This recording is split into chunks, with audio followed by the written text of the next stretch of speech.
are back here on the GSMC Football Podcast. And for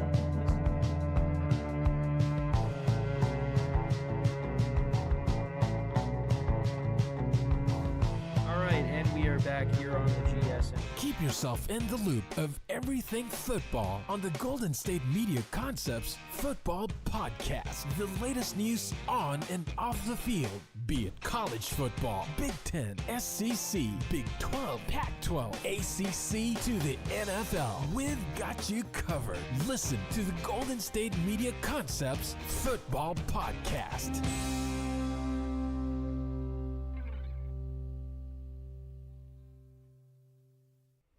And welcome everybody to another edition of the GSMC Football Podcast, brought to you by the GSMC Sports Network. As always, I'm your host, Kenneth Gruenfelder, and it's great to have you guys here on this Monday, July 8th. We have a lot to talk about on the show today. Before I get into that, just want to remind you guys, as always, to tip or donate and getting your comments recognized. Make sure to go to the following link, that is gsmcpodcast.net.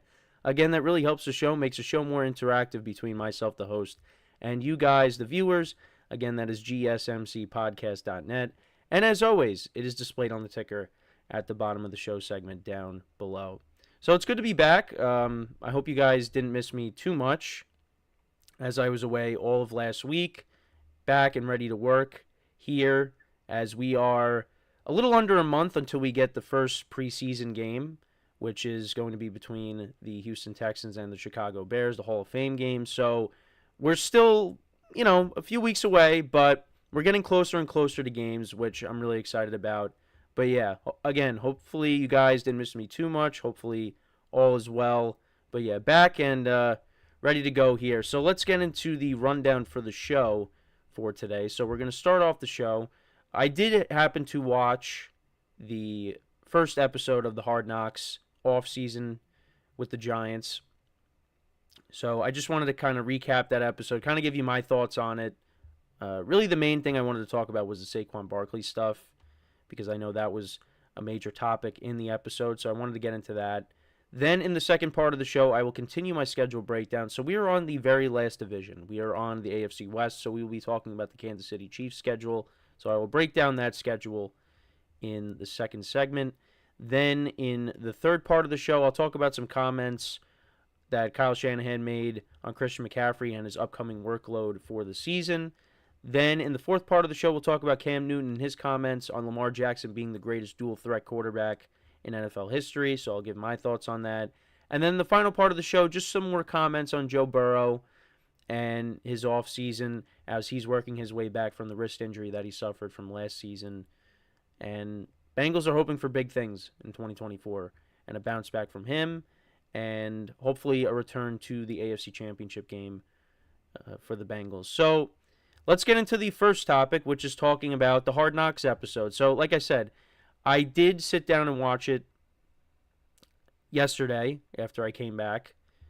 Got home actually around 9 o'clock Eastern time, so I was able to rest up because it was an early morning departure, but was able to come home, rest up, and then I did sit down and watch the episode. The episode's around 40 minutes, and I am a Giant fan, so I that was the other thing too, was kind of just see what it's all about. I never really watch Hard Knocks, to be honest, but I think I definitely should. I thought the episode was, I thought it was good, but it is different because it's not like you're watching, teams practicing, or like how the regular season Hard Knocks is going to be, where you're going to have the 4 AFC North teams. This is kind of just what's going on behind the scenes. And really the main thing I wanted to talk about was the Saquon Barkley stuff. So it just seemed like the Giants, they were never really going to franchise tag him. I know that was a possibility.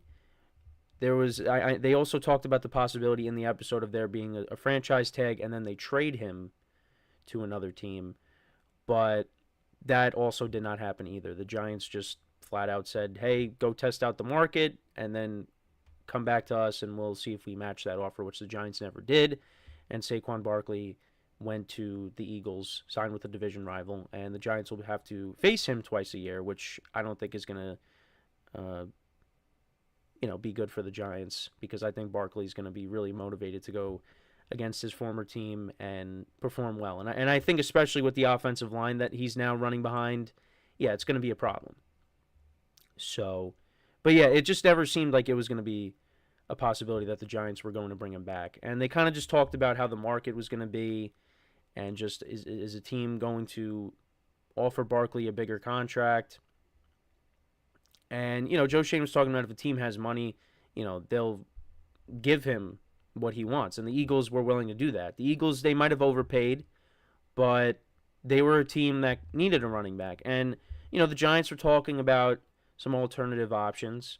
That was the other thing. Now, they did end up signing Devin Singletary, but they talked about Zach Moss, and DeAndre Swift actually was another possibility as well. And I would have liked to have seen maybe the Giants get him, but they opted to sign Devin Singletary, who had a nice season last year with Houston. So, I'm not expecting him to put up Saquon Barkley type numbers, but I think he'll be a decent option for the Giants next year. Well, this upcoming year. But yeah, it just never seemed like Saquon Barkley was going to come back. Because the other thing, too, is the Giants talked about, well, we have a lot of other needs on this team. And Joe Shane talked about the offensive line. The offensive line has been a disaster for the Giants for many years. And it has not been corrected really since they last won the Super Bowl. The Giants have made the playoffs a couple times in between the last Super Bowl and where we are right now. But it's been an issue. And, they addressed it this offseason. They signed a couple of linemen.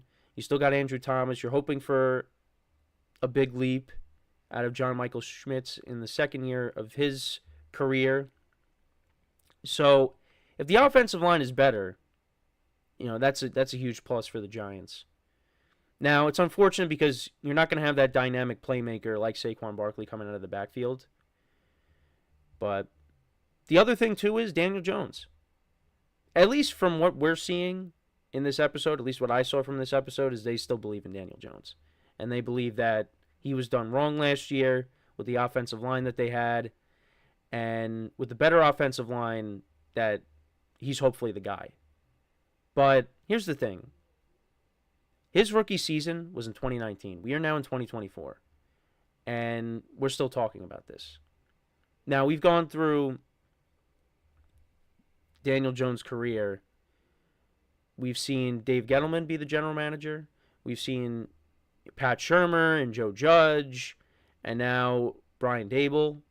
So we've seen 3 head coaches and 2 general managers.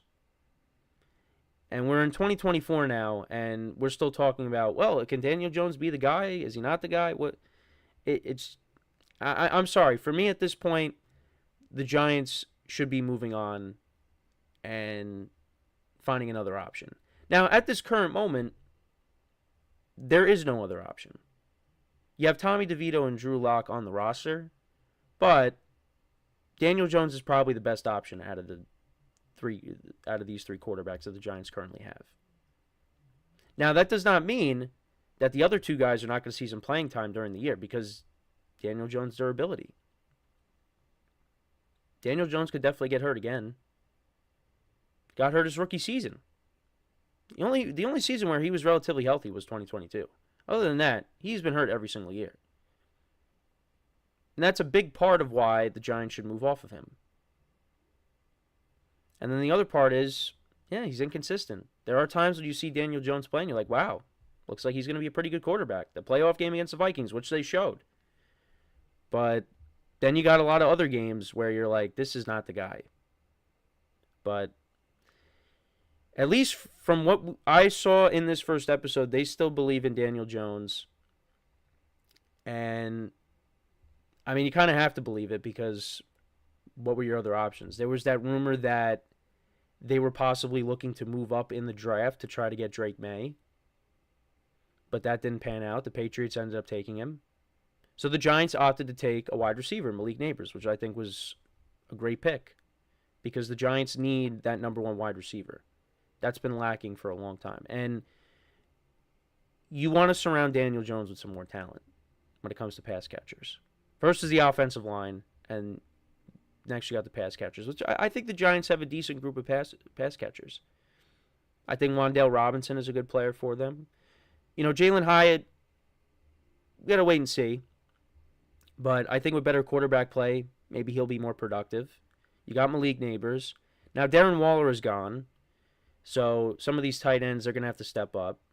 But I like, at least right now, what the Giants have in that wide receiver room. And I also did mention Darius Slayton and Isaiah Hodgins as well.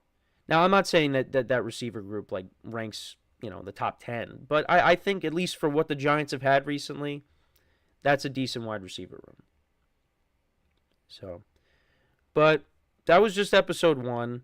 And, learned some things. We also, saw the hiring of the defensive coordinator that the Giants got from Tennessee, Shane Bowman.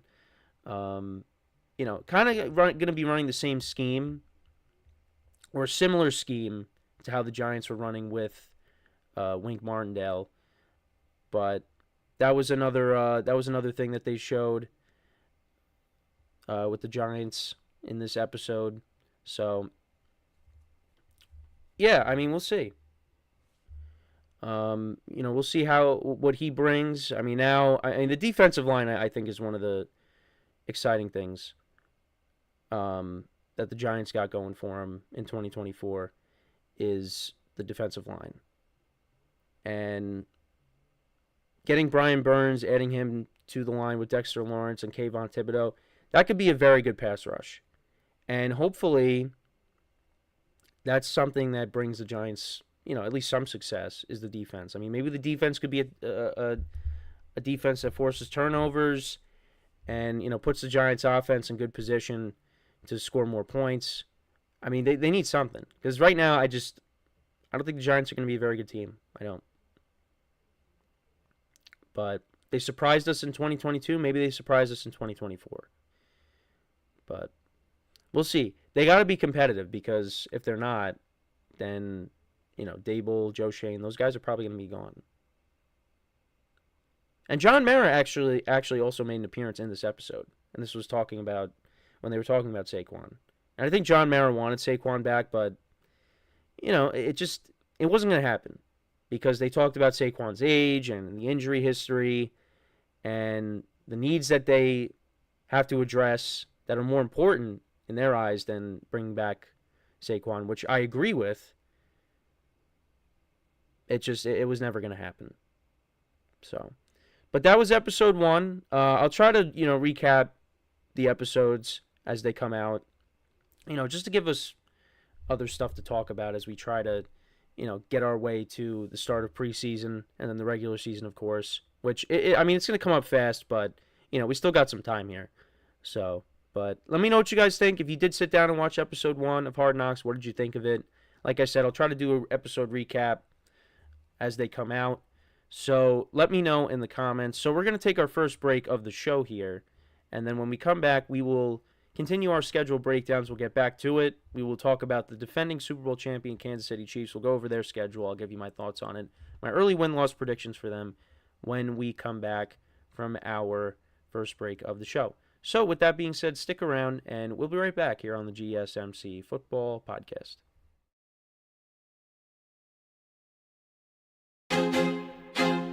I feel like I'm losing my mind.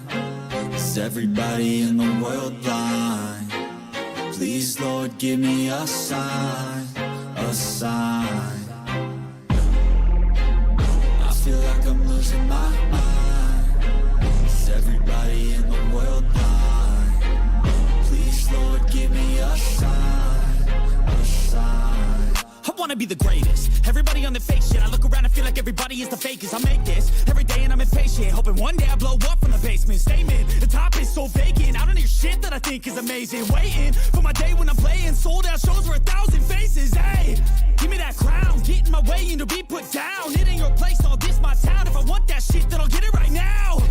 I'm losing it, the noose it fits, some losing shit, a stupid myth. You choose to live or choose to dip, you choose to fight or lose your grip and lose a gift. Oh, I feel like I'm losing my mind. Is everybody in the world blind? Please, Lord, give me a sign, a sign. I feel like I'm losing my mind. Is everybody in the world blind? All right, and we are back here on the GSMC Football Podcast, and for the second part of the show, we are going to break down the Kansas City Chiefs schedule. I'll give you my early win-loss predictions for them, so let's get right into that. So, the Chiefs, obviously, back-to-back Super Bowl championships, and they're looking to three-peat, something that no NFL team has ever done. So, this is their schedule. And, yeah, I mean, I would say it's a tough schedule at certain points. Towards the end of the year there, other than Denver, I mean, against the Chargers, at the Browns, home against the Texans, on Christmas against the Steelers, that's a bit of a tough stretch there. You got Buffalo in the middle of the season. You also, I mean, to start off the year, right off the bat, Ravens and the Bengals. That's those are two home games, but still, those are tough games as well. You got the 49ers in there, so we will get a Super Bowl rematch. So, yeah, and then you got Kirk Cousins week 3 in Atlanta. So, yeah, it's there are some tough games on that schedule. But, again, this is the Kansas City Chiefs. They are going to be probably the best team in the NFL once again. I think the offense is going to be better. They went and addressed the receiver position, which was lacking last year. You signed Marquise Brown, and you also drafted Xavier Worthy. So the receiving core is going to be better, and we'll still have to wait and see what happens with Rashee Rice with that situation. And the other thing, too, is Travis Kelce. Because Travis Kelce was banged up last year.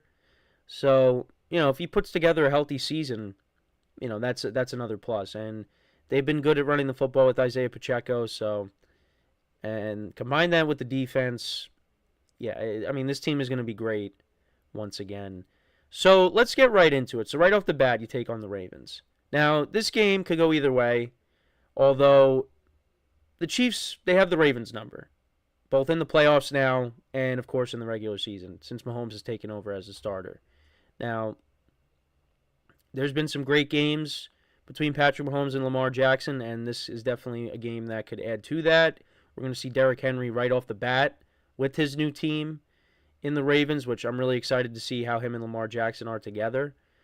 But for me, I'm going to give the win to the Chiefs. I'm going to say the Chiefs, they win a close game, but I'll say the Chiefs, they get off on the right foot and they win that game. So I'll say the Chiefs start off 1-0, which is better than how they started off last season because they did lose to the Lions to start off the year. Then they take on the Bengals, and this is an interesting game. And I would have liked to have seen this game being played later in the year because that's what we're accustomed to seeing. We see them play, week 15, week 16, around that time. Or, they play again, but they'll play in the AFC Championship game. So, at least with a healthy Joe Burrow. Now here, the Bengals, they're a team that they tend to get off to a slow start. Last year they started off 0-2. The year before that they started off 0-2, I believe. I think so. So it's just, I don't know what it is. They just get off to these slow starts. But last year Joe Burrow was hurt. And the year before that he was healthy. It's just, again, got off to a slow start. So here, I think the Chiefs, because of that, I think they should get the win here. I would lean towards the Chiefs. So I say they get to 2-0 on the year. Then they take on the Atlanta Falcons. Kirk Cousins with his new team. Going to be interesting to see how all that plays out. This is on Sunday Night Football. I'm going to say, I lean towards the Chiefs just because I think, Kirk Cousins is still, working his way back from the injury, trying to get used to this new offense with his new receivers.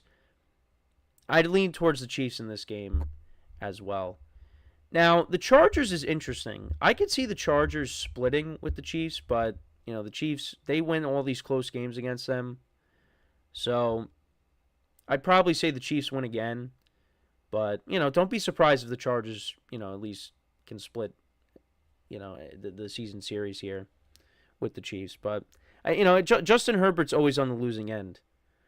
Now, back in 2021, they won that game in Arrowhead, but there's been so many close games. I mean, Kelsey had that game-winning touchdown in overtime a few years ago. Then, a couple years ago, the first of the repeat, Kelsey had the 3-touchdown game, and the Chargers played really well in that game. Well, Justin Herbert played really well in that game, but it's just, again, the Chiefs were on a roll there. And then last year, the Chiefs won by a couple scores in Arrowhead, and then, of course, Herbert got hurt last year, so you had Easton Stick playing, and the Chiefs rested their starters. That was in the final week of the regular season, and the Chiefs were able to win that, so.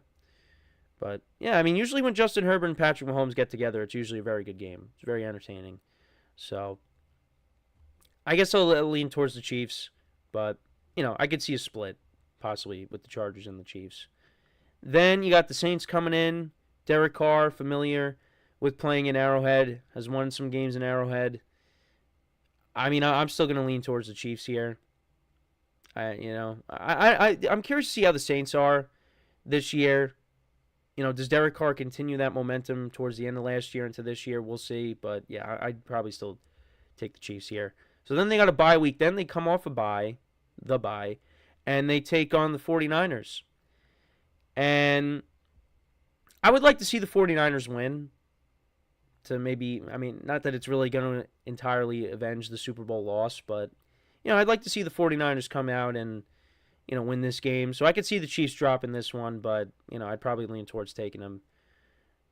But we'll see. Should be a great game.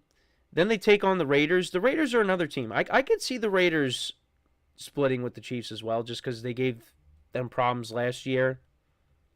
They were up against them in Vegas, but then the Chiefs came back, and then they won on Christmas in Arrowhead. And actually, when they play in Arrowhead, it's going to be on the Black Friday game this year. So, the Raiders could upset them again on a holiday. But, if the Chiefs are right, because last year they struggled offensively during the regular season, then I could definitely see them sweeping the Raiders, but we'll see. So I think they could split with the Raiders, but right now probably would lean towards sweeping them. I see them winning against Tampa. Again, you guys know I like Baker Mayfield a lot, but in Arrowhead I think now Baker has played there in the playoffs. They came up a little bit short, but that was when he was back with Cleveland. But yeah, I would probably still lean Chiefs. Broncos, I think the Chiefs should sweep them unless they rest their starters in Week 18 in Denver. If they got like the 1 seed wrapped up, if they're kind of locked into whatever spot they're in. But I see them sweeping the Broncos. The Bills, I'm going to give them a loss. Now, the reason for that is Buffalo does win against Kansas City in the regular season. So I'm going to say that trend continues. Just because I don't want to say the Chiefs are going to go 16-1, but I'm going to say they lose to Buffalo. Then they get back on the right track. They beat the Panthers. I'll say they split. Well, I said they split with the Chargers. I'll say I'm leaning towards they sweep the Raiders against the Browns in Cleveland. I'm going to say they drop either the Browns game or they lose to the Texans at home. I'm going to say one of those possibilities is going to happen. Could they lose in Pittsburgh? Russell Wilson did beat Patrick Mahomes last year. Now, Mahomes was coming over the flu, still trying to get over that. But Russell Wilson did win, or maybe it's Justin Fields playing. This is the game on Christmas on Netflix. So, the Steelers are at home. Maybe the Steelers got their backs against the wall. I mean, we went over their schedule towards the end of the year. It is brutal. So the Steelers could be playing desperate, looking for a win, but probably lean towards the Chiefs, and I'd probably say they win against the Broncos and sweep unless they rest their starters, and the Broncos end up taking advantage of that, because I don't think the Broncos are going to be good this year. So, I mean, I'm going to say they lose 3 games maybe. I think that's fair. You go 14-3. I mean, I think you got the defense, like I said. The offense should be better this year in the regular season. And of course you got Patrick Mahomes, who is the best quarterback in the NFL in my eyes. So I think 13, 14 wins. That's what they're going to get around. I'm not going to say they're going to, I mean, could they go 16-1? Or, 16-1 in the regular season? Absolutely. Because that's how good they are. But they're going to drop some games. But they're still going to finish with a very good record. And probably get the number 1 seed once again. So the road to the Super Bowl is going to go through Arrowhead. And it was different last year because they played the Dolphins at home and then they had to go on the road. And it didn't matter because they beat Buffalo and then they beat the Ravens. And, of course, they won the Super Bowl. We almost got our first double overtime Super Bowl between them and the 49ers, but they were able to score the touchdown right before the time expired in the first overtime. So, yeah, that's how I see the Chiefs' schedule playing out. Let me know what you guys think. How many games do you think the Chiefs will win in 2024? Like I said, I'd say 13, 14 wins for them. So, before we go to break, just want to remind you guys once again to tip or donate and get your comments recognized. Make sure to go to the following link. That is GSMCpodcast.net. Again, that really helps the show, makes the show more interactive between myself, the host, and you guys, the viewers. Again, that is GSMCpodcast.net. And as always, it is displayed on the ticker at the bottom of the show segment down below. So when we come back from our second break of the show, we will talk about the 49ers. Speaking of the 49ers, we'll talk about the 49ers, Christian McCaffrey, and Kyle Shanahan's comments on McCaffrey, how they're going to kind of manage his workload in the 2024 season. So I just wanted to touch upon that, give you my thoughts when we return from our second break of the show. So with that being said, stick around, and we'll be right back here on the GSMC Football Podcast. Looking for your daily fix of sports talk without having to pay for it? GSMC Sports Network is available on YouTube. Just search GSMC Sports Network. Get your fix of daily sports talk shows on YouTube, absolutely free. NFL, college football, NBA, MLB, MMA, UFC, fantasy football, and so much more. GSMC Sports Network has shows running all day long, with new sports shows starting every 2 hours. Just like on your favorite cable sports channel, except GSMC Sports Network is absolutely free. Just search GSMC Sports Network on YouTube to catch one of your new favorite shows, like the GSMC College Football Podcast, Chip Shot Football Podcast, Hoops and Heels Women's Sports Podcast, GSMC Basketball Podcast, and so many more. Check it out for yourself. GSMC Sports Network, now available on YouTube absolutely free. Search GSMC Sports Network on YouTube right now.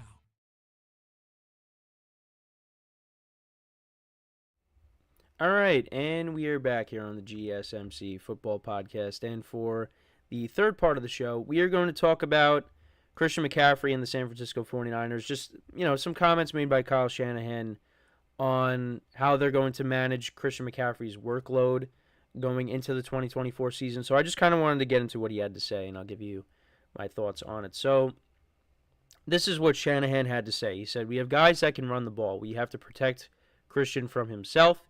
He doesn't like to ever come out, no matter what the situation is, and I do think that's something we could protect him with more.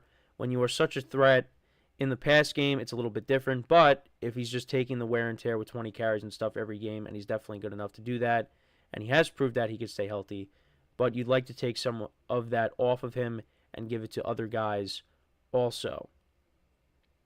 And I think that is very important because, Christian McCaffrey is a big part of what the 49ers do, and that was a great trade that they made a couple of years ago now to get him, because that kind of just elevated the 49ers offense, because the 49ers offense was already good, but they made it even better with Christian McCaffrey, who is arguably the best running back in the NFL. And I think most people would agree with that. What he's able to do as a runner, but also as a pass catcher. I mean, he could do it all. And, he has stayed relatively healthy since he was acquired by the 49ers. I mean, those last few years in Carolina, he dealt with a lot of injuries, missed a lot of time. And, since now going to San Francisco, he stayed healthy. Well, he has dealt with injuries, but he's been able to play through them. And I think it is very important that they maintain that.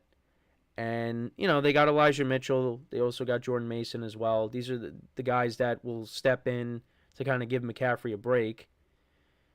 I think that's a smart way to go about it, because you don't want to see this guy get hurt and miss an extended period of time, because that definitely could hurt the 49ers. And, he helps out Brock Purdy a lot. So losing him at any point during the season, that definitely would hurt Brock Purdy. And, we saw when some guys went down last year how Brock Purdy played.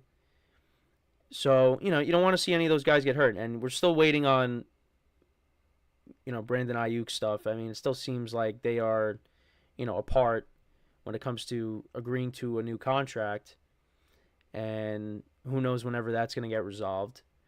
But, you don't want to see, if you lose Ayuk, yeah, that's going to hurt. But you don't want to see Christian McCaffrey go down with an injury during the year. Now, the good thing is for the Niners, they, them and McCaffrey, they worked on a new deal this offseason. So McCaffrey is, squared away. So the only thing that could really impact him is injury, which we don't want to see. But like I said, I think this is a smart thing that the 49ers would be doing. Because we also did see, they were trying to keep that streak going last year, with him scoring a touchdown every single week. And, they put Sam Darnold in last year. This was a game against the Jaguars, and they're still trying to get McCaffrey to score. And this is when they were blowing out the Jaguars. Like, what happens if McCaffrey ends up getting hurt in that game? Then the 49ers look foolish. But they're going to try to stay away from that. If the 49ers are blowing teams out this year, McCaffrey is not going to be in the game. Now, from a fantasy perspective, yeah, you're not going to like that, because you want to see McCaffrey get as many points as possible, especially if you're in a close game and you're trying to, win your matchup for the week, and McCaffrey gets taken out because the 49ers are blowing the team out. Yeah, you're not going to be happy about it. But that they want to keep this guy fresh. And, he was the focal point of the offense in the Super Bowl. And how could he not be? But, they want to decrease his workload by a bit. Give these other guys some chances. Give him a break. Because, he does it all. And, when they get to the postseason, he can stay a little bit fresh. Now, there's going to be a lot of wear and tear. There's going to be a lot of wear and tear on everybody, throughout the year. But, at least you could kind of, minimize that to an extent when you're, giving McCaffrey a little bit of a break and letting these other guys go out there and run the football as well. And, I think we're all expecting McCaffrey to go out there and have a big year once again. The 49ers are a very good team. I know I did a segment before I went on vacation on who can take down the 49ers. I talked about some things that Greg Olsen had to say. Basically he said they're the team to beat, and until they do that, until a team does take down the 49ers, that's who the best team in the NFC is. So I think they still are the best team, and we'll see if a team does take them down. Now, leading up to the Super Bowl, they did give their fans a little bit of a scare because, especially the NFC Championship game against the Lions, when they were down by a few scores, but they came back. Yeah, they are, there's a little bit of vulnerability there. And they're not going to be fully healthy to start the year. Remember, Dre Greenlaw got hurt in the Super Bowl, so they're going to miss him, to start the year. But they are going to be a very good team. And, you're waiting to see, like I said, how the Ayuk stuff plays out, and hopefully it does pan out well for the 49ers because he's a big part of their offense. And if not, then, guys like McCaffrey, Ricky Pearsall, George Kittle, Deebo Samuel, they're going to have to step up, which they will. We'll see Ricky Pearsall how he is because, he's a rookie. But they're expecting big things out of him in his rookie season. So, everybody's role is going to be even bigger. And, it's going to be on Brock Purdy as well to, step up as well. And, they've been speaking very highly of him this offseason. So hopefully his game's even better. Because, you want to see Brock Purdy go out there and show everyone, like, hey, I could do it without everybody. If they don't have Ayuk, it doesn't matter. Brock Purdy's going to go out there. Brock Purdy's going to want to go out there and say, hey, I could do it even if I'm missing some guys. Because last year, like I said, when they dealt with some injuries, he didn't really play well. So, which kind of helps the Brock Purdy naysayers. So, and don't get me wrong, I kind of do understand from that perspective. But I also think, from where Brock Purdy came from and, what the 49ers have been able to do, I mean, you got to give him some credit. I don't look at him as an elite quarterback, but I think he's solid. So, but, and a big part of the offense is going to be, of course, Christian McCaffrey. So, and that's the main. He's the main topic of the segment here. It's kind of turned into a Brock Purdy tangent a little bit, but, the 49ers, they are going to be, like I said, they're going to be a very good team this year, and, we'll see if a team can take them down. I think it definitely is possible, but we got to see it, at least in the NFC part of things. Because once they get to the Super Bowl, well, if they run into the Chiefs again, that's the team that's kind of had their number. So, and I think even if they played the Ravens last year, I think that the 49ers probably lose that game as well. But I think that'd be a much different game. It'd probably be the game similar to the game that we got on Christmas. So we'll see if the 49ers could get it done. But, yeah, they are just a team that has gotten so close so many times. It's just they can't seem to get it done in the big game. And they've been close. They had leads in those two Super Bowls. They had a 10-point lead against Mahomes the first time, and then the Chiefs came roaring back. Then, they had their opportunities last year, and it just it didn't happen. So, hopefully for Niners fans, this is the year they get it done. But it's going to be tough. I think it's going to be a tougher road than it was last year. Because I don't think the Eagles are going to have that collapse like they did. I think the Eagles are going to be really good. The Lions are going to be better. So it's going to be a tougher path. But are they up for the challenge? I think they are. So we'll just have to wait and see. But back to the original point, though. The biggest thing, or one of the biggest things, got to keep Christian McCaffrey fresh. However they're going to do it. Because he's still going to get a huge workload. It's just maybe he's not going to get the kind of workload that he got last year. You're going to see a little bit more of Elijah Mitchell. You're going to see a little bit more of Jordan Mason. So, and I think that's the right way to go about it because he is too important to this offense. I think losing him for any part of the season would really hurt the Niners, and I think we all agree with that. So they want to make sure that he stays healthy. And he has. I mean, with the 49ers, he has, played through injuries, but he's played. And I think a lot of that has to do with just being in a better system. Because the Panthers, those last couple of years, it was pretty rough. And that was when he was the guy. Now, he is still the guy in San Francisco, but you got other guys as well. You have Deebo Samuel, you have George Kittle, and you have Brandon Ayuk. So it's not like it's all on Christian McCaffrey to, take the Niners to the promised land. And they're backed by a really good defense. So now he was the guy in the Super Bowl, which you would have liked to see the other guys, get more involved, but that just was not the case. So, but let me know what you guys think. Is this the right approach that the 49ers will be taking with McCaffrey? Should he have less of a workload this year so they keep him fresh? How do you guys feel about that? Let me know in the comments. So we are going to take our next break, and then when we come back, we will talk about Lamar Jackson. We'll talk about some comments made by Cam Newton declaring Lamar Jackson as the greatest dual threat quarterback of all time. I'll give you my thoughts on it when we come back from our next break. So, with that being said, stick around, and we'll be right back here on the GSMC Football Podcast.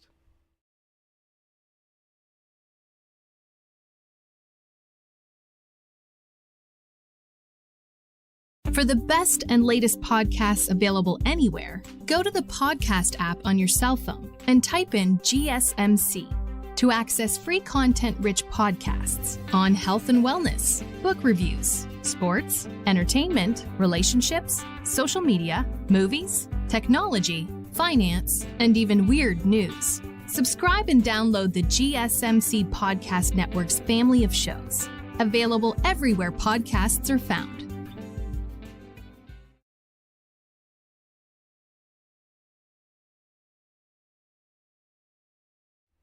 All right, and we are back here on the GSMC Football Podcast. And for the fourth part of the show, we're going to talk about some comments made by Cam Newton recently on why he believes Lamar Jackson is the greatest dual-threat quarterback of all time.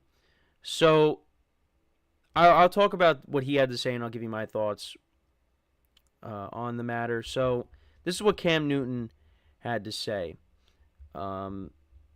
He was asked whether he believes he's the greatest dual-threat quarterback of all time. And he said no. He believes it's Lamar Jackson. And he said, Lamar's style is different than mine. He's got big plays, any play. He's got speed that I never had, and he's just a legend. And then I played the game more powerful. I can run, but I'm going to probably get caught. Vic, Lamar, they aren't getting caught. And Michael Vick currently holds the record for rushing yards by a quarterback with 6,109. Cam Newton sits in second with 5,631 rushing yards. Russell Wilson has 5,300 yards rushing, and then Lamar Jackson has 5,200 yards rushing. A little over that. And if Lamar Jackson hits a career average of 876 rushing yards a season, he would overtake Michael Vick in 2024. Lamar will basically get that record. And that's the one guy that also gets thrown into is Michael Vick. Now, I never saw Michael Vick play. Well, I shouldn't say that. I never saw prime Michael Vick play because, you know, you had his playing career with the Falcons, and he was dynamic. But then, of course, there was that period where he was not around. I'm not going to get into that, but we know what happened. After that, then he came back into the NFL, and he was with the Eagles. You know, he backed up Donovan McNabb for a little bit, I believe, and then took over as a starter. Or I think him and McNabb were at least teammates for 1 year, and then McNabb left. But then Michael Vick took over as the starter. I know Kevin Cobb was mixed in there somewhere. I could be wrong with McNabb and Vick being teammates, but I'm pretty sure they were. But Vick took over as a starter, whether it was from him or Kevin Cobb. And the Eagles did make the playoffs in 2010, and that was the year that Aaron Rodgers won his one and only Super Bowl. They played each other in the first round. Yeah, and then 2011, that was the year where Vince Young was the backup, and he said that the Eagles were like this dream team, and they ended up just having a really bad season. 2012, you know, the Eagles, I don't think, they didn't make the playoffs in 2012. And then 2013, that was when Nick Foles took over as the starter from Vick, because I think Michael Vick got hurt. And then, that was basically it. You know, then he kind of bounced around a little bit. He was a backup to Geno Smith, and then he was with the Steelers for a little bit. Yeah, so, you know, that was kind of how Michael Vick's career went. But when he was with the Falcons, those were his prime years. But now when it comes to him, Lamar Jackson, and Cam Newton, like I said, I didn't see him prime Michael Vick. So I'm really only going to talk about, you know, who I saw. And, you know, Cam Newton and Lamar Jackson, different styles. I mean, Lamar Jackson and Michael Vick had similar styles. Yeah, Cam Newton would just bulldoze over people. I mean, if you remember from his MVP season, there was that game against the Falcons, which actually ended up being their first loss of the year. Because, you know, they were trying to go undefeated. You know, Cam Newton was dragging like 4 people to pick up a first down. And there was that other play against the Texans where he was running and then he did a flip into the end zone for a touchdown. Prime Cam was really special. And, unfortunately for him, injuries caught up to him. It just, but it really had a lot to do with the punishment that he dealt with while playing. Because, he was a big guy that he would just bulldoze over people. And that eventually caught up to him. That's why his shoulder, ended up giving out. And he really couldn't throw anymore. His final year was 2021 when he went back to the Panthers. Because if you remember, it started with the Patriots in 2020. Then they drafted Mac Jones, and they ended up cutting Cam Newton. And then he went back to Carolina when the Panthers kind of needed another quarterback. Played a little bit, but, just was not the same player that he once was. But, a lot of that had to do with injuries. He dealt with a lot of injuries. 2019 I think he only played in 2 games that season. And it's unfortunate because he was a good player. It's just, injuries got the best of him. And that's what I kind of worry about with Josh Allen, because Josh Allen, he's got that similar style to Cam Newton, where he's got that breakaway speed. I mean, we saw that in the playoff game against the Steelers. But, he also bulldozes over people too.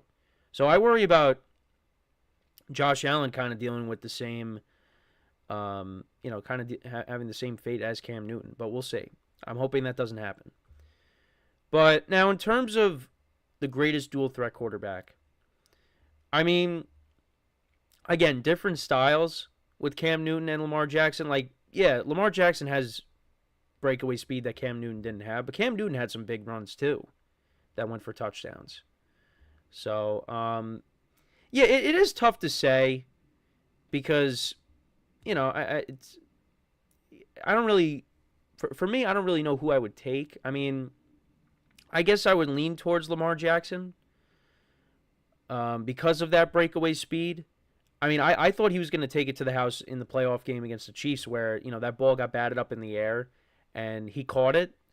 He caught his own pass, and I thought he was going to take that to the house if he didn't get tackled from behind. And then also earlier in the game on that 4th down play, I thought he was going to take that one to the house too. Lamar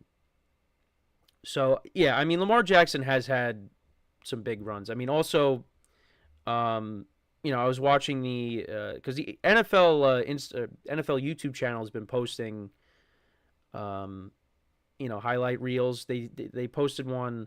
It was like an hour of AFC North highlights from 2016 to this year.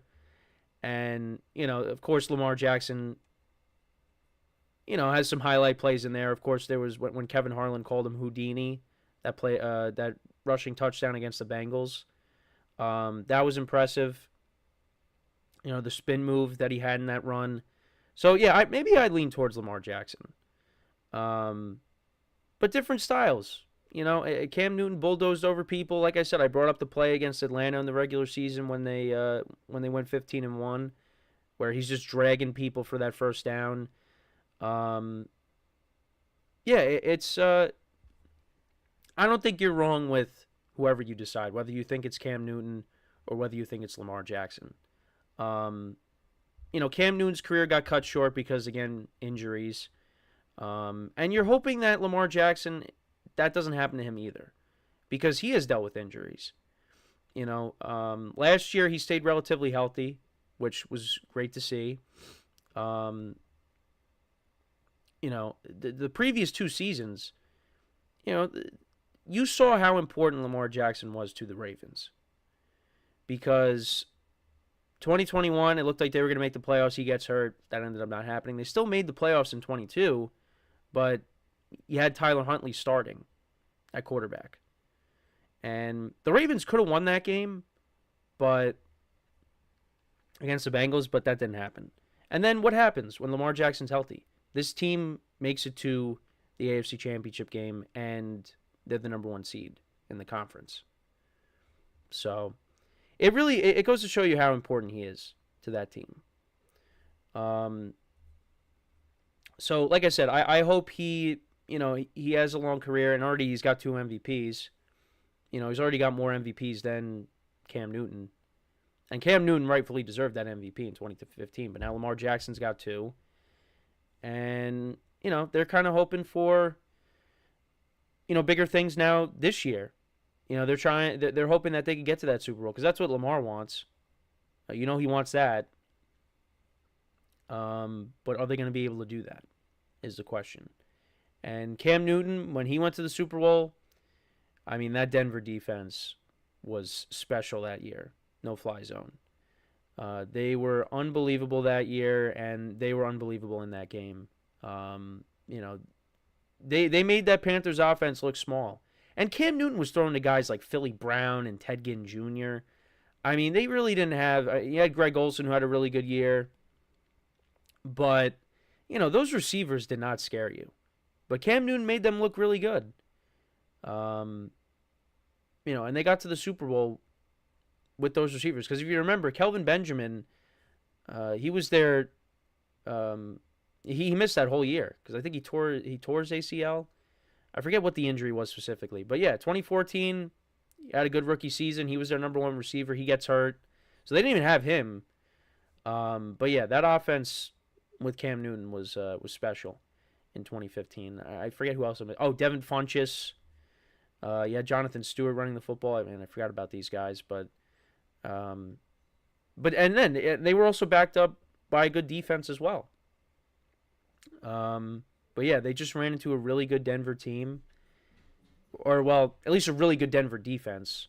An historical Denver defense, because the offense was not good. The Broncos, I'm assuming they had the best scoring defense that year because, they were getting pick sixes like crazy. And they had a touchdown in the Super Bowl that made a big difference.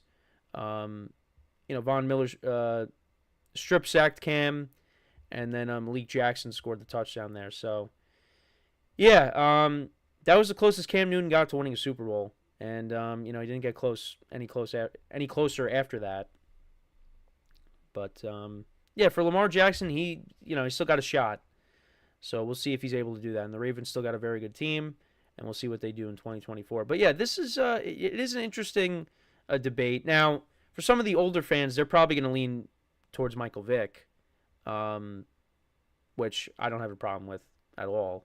I think, again, it's tough to say between Cam and Lamar Jackson. Again, Lamar Jackson has the 2 MVPs. Cam Newton's got a Super Bowl appearance. But I don't think you could go wrong with whoever you choose. I think with the breakaway speed, I'd probably lean towards Lamar. But, again, Cam Newton had some big runs in his career. It's not like he never did. It's just not up to the speed that Lamar Jackson can get up to. So it's an interesting debate. Like I said, I don't feel strongly either way. I think you can make a case for either. But right now, I would lean more towards Lamar at this point. But let me know what you guys think. Who do you think is the better dual threat quarterback? Is it one of these two guys? Do you think maybe it's a guy? Well, I did mention Josh Allen. Do you think maybe it's Josh Allen? Do you think it's Michael Vick? Or is it someone I did not mention? Let me know in the comments. Because like I said, it is an interesting conversation to have. So we're going to take our final break of the show here. When we come back, we'll talk about Joe Burrow. Some more comments he made on staying healthy for the 2024 season. So we'll get into all that to wrap up the show. So for one final time today, stick around, and we'll be right back here on the GSMC Football Podcast.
All right, and we are back here on the GSMC Football Podcast. And for the final part of the show today, we are going to talk about Joe Burrow, just some more comments that he made about, staying healthy in 2024.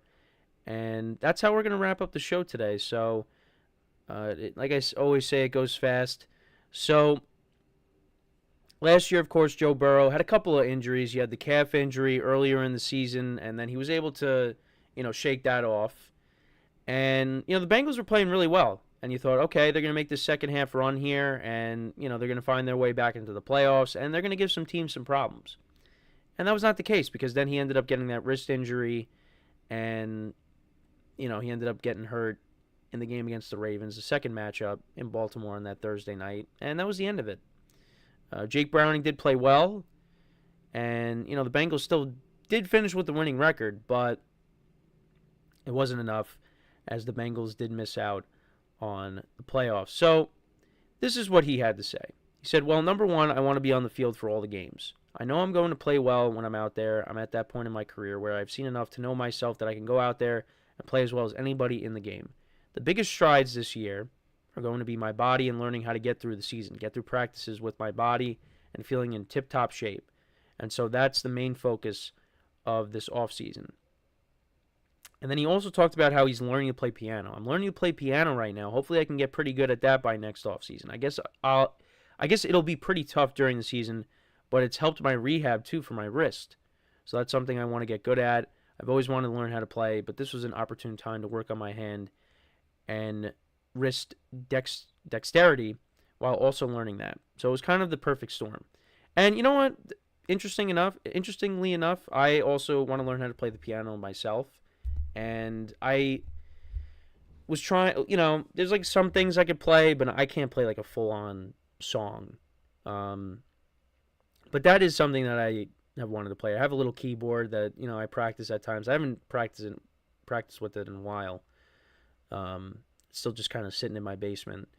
So maybe I'll get back to it. And, this story on Joe Burrow, and maybe this will motivate me to get back to doing that. But anyways, so yeah, that's the biggest thing for Burrow is my takeaway from that. Yeah, it's he wants to play every game. And, the last couple of years, well, last year, yeah, dealt with a couple of injuries. The year before, the last 2 years, the previous 2 years, what did the Bengals do? They made it to the AFC Championship game. And then they made it to the Super Bowl. Now, they did lose, but they made it. And that's what the Bengals can do if Joe Burrow is healthy. Now, the team's going to be a little bit different this year. They have lost some guys. When it comes to the offensive side of the ball, they let go of Joe Mixon. Well, they traded Joe Mixon. Tyler Boyd's also not there, so they're expecting, their rookie, Jermaine Burton, I guess, to take over as that number 3 option. T. Higgins is going to be back for at least 2024. You got Jamar Chase. They also signed Mike Gesicki, Zach Moss, Chase Brown. That's your backfield. So, the Bengals, what are they going to be known for? Is throwing the football. Now, if Zach Moss can repeat what he did last year, when Jonathan Taylor was out with the Colts, and Chase Brown can continue what he was doing towards the end of the year, because he had some explosive plays, the backfield's going to be okay. But, if Joe Burrow is healthy, this Bengals team is going to be very good once again in 2024. And I think if he's healthy, it's going to be between them and the Ravens. We know that. Well, at least I know that. I'm saying that because I think if Burrow's healthy, I think the Bengals are better than the Browns, and I think they're better than the Steelers. But that division is the toughest division in football. So who knows what's going to happen? Anything can happen. But I brought this up numerous times. Lamar Jackson, 2021 and 2022 got hurt. Joe Burrow and the Bengals, they made it to the AFC Championship game. Last year, Lamar Jackson makes it to the AFC Championship game. Joe Burrow gets hurt. Now, Burrow's rookie season, he got hurt. The Bengals really weren't expected to be very good. Burrow did play well before he got hurt. But, the Bengals, even with Burrow, they really weren't going to win a lot of games. That wasn't a very good team. But yeah, it's just it's weird how it is that Burrow gets hurt last year, Lamar Jackson makes it to the AFC Championship game, and then the previous 2 seasons when Lamar Jackson gets hurt, Burrow makes it to the AFC Championship game. So, I mean, I want to see both of those guys stay healthy because they're a lot of fun to watch. I mean, we just talked about Lamar Jackson, in the last segment. So, but that's just another interesting thing to look at. But yeah, Joe Burrow is going to determine what this Bengals season is going to be like. And if he ends up getting hurt, the Bengals are not going anywhere this year. And this is kind of like their last shot with T. Higgins. Now, if T. Higgins, he ends up moving on, going elsewhere, I mean, I don't think, the Bengals are just going to fall off. I mean, I think if the Bengals fall off, it's going to be because of Joe Burrow getting hurt. And, in the last segment we talked about quarterbacks getting hurt, Cam Newton and his injuries. But, again, this is completely different style. Joe Burrow is not a runner like Cam Newton and Lamar Jackson. But Joe Burrow could suffer the same fate as an Andrew Luck, who just was constantly getting hit. The Colts failed to build him an offensive line. And once they did, it was too late. You don't want to see that with Joe Burrow. And, yeah, Burrow has gotten hurt. Last year, dealt with a couple of injuries. His rookie season, he ended up getting hurt. But in between that, he played in every single game pretty much. So you're hoping more from that. And if the Bengals get a healthy year out of Joe Burrow, they are going to find themselves back in the postseason. I feel very confident in saying that. Because they are a very good team when he's healthy. And I love the confidence. He knows the kind of player that he is when he is healthy. Because when he is healthy, he is one of the best quarterbacks in the NFL. Now, you still give that title to Patrick Mahomes, of course. But Burrow's healthy. He's a top 2, top 3 quarterback in the league. I mean, that's just how it is. But, and you see how valuable he is when he gets hurt. The Bengals still had a good enough team where they kept themselves afloat and they finished over 500. But if Burrow stays healthy the whole year, they're not a 9-8 team. They win 11, 12 games. They're in the postseason, and who knows what happens. That's a team you do not want to face in the postseason, is Joe Burrow and the Bengals. You just don't. Because we've seen them go on the road in Buffalo and beat Josh Allen. And then we saw what, they did a few years ago when they made it to the Super Bowl. Who did they beat to get there? Patrick Mahomes and the Chiefs in Arrowhead. And it's not like that, it was a close game from the beginning. The Chiefs were blowing them out. And then the Bengals came back. Well, it was towards the end of the first half. And, they had that stop, if you remember. Because Tyreek Hill, they dumped it off to him to try to score. And the Bengals tackled him within bounds. Or inbounds, and the Chiefs didn't get any points out of that.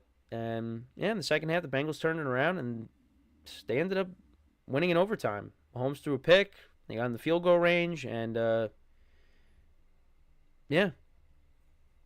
McPherson kicked the game-winning field goal, and they rode that to the Super Bowl, where they could have won the Super Bowl too, but they came up short. So we'll see what happens in 2024. But if Burrow's healthy, I mean, expect big things out of him. But this wrist injury, some of the things that I like from this offseason and, from some of the things I've been reading, some of the headlines that I've seen, I'm like a little worried about Burrow and his health with the wrist. Because it just seems like it's a tricky injury to be dealing with. And I know there was that segment on the Pat McAfee show because they talked to A.J. Hawk about it because he had an injury, I think, similar to that. And, A.J. Hawk plays defense. Joe Burrow's a starting quarterback, and this is his throwing hand. So, I mean, if it was his non-throwing hand, then it's not as much of an issue. But because it's his throwing hand, that's a problem. So I expect the Bengals to have a good year, but that doesn't mean that I'm not, maybe there's just not some concern going into this year with Joe Burrow and that wrist. I mean, the only way we're going to truly know how it is when we actually see him play. Until we see that, who knows? this is we're in practice. Everything is practice. But once we get to games, and we'll see, if he even plays in the preseason, they might have him sit out. Until we see him playing a game, we're really not going to know how he's going to bounce back from this wrist injury. But only time will tell. We still got some time to go, but listen, like I said earlier in the show, it's going to be here before we know it. So that's my thoughts. Let me know what you guys think about the Joe Burrow stuff. How do you see him bouncing back from the wrist injury? Do you think... I said it might be a little bit of a concern, just at least from some of the things that I've seen, some of the things that I've read, and, at least, hearing what A.J. Hawk had to say on the matter, because he dealt with a similar injury. How do you guys feel about, Burrow bouncing back from this injury? Is it something that we should be concerned about? How do you feel about that? So, with that, we're going to put a bow on the show for today. Thank you guys for tuning in, and it's good to be back. Definitely needed that time off. But we're getting closer. We still got some time to go, but we are getting closer to games. You got the preseason, and then, of course, you have, college football is going to be starting in August, too. So, I'll make sure to try to, sprinkle in some college football stuff as well. But, yeah, good to be back. And, you got me for the foreseeable future. No extended time off from now till football season starts and beyond that. So that is all the time that we have for today. Make sure to check out our other shows, of course, as well. And, that is all the time that we have. We'll be back again tomorrow. Same time, 10:30 a.m. Eastern Time. And until then, I'm Kenneth Grunfelder signing off from the GSMC Football Podcast, brought to you by the GSMC Sports Network. Have a good day, and I will talk to you guys tomorrow. Take care.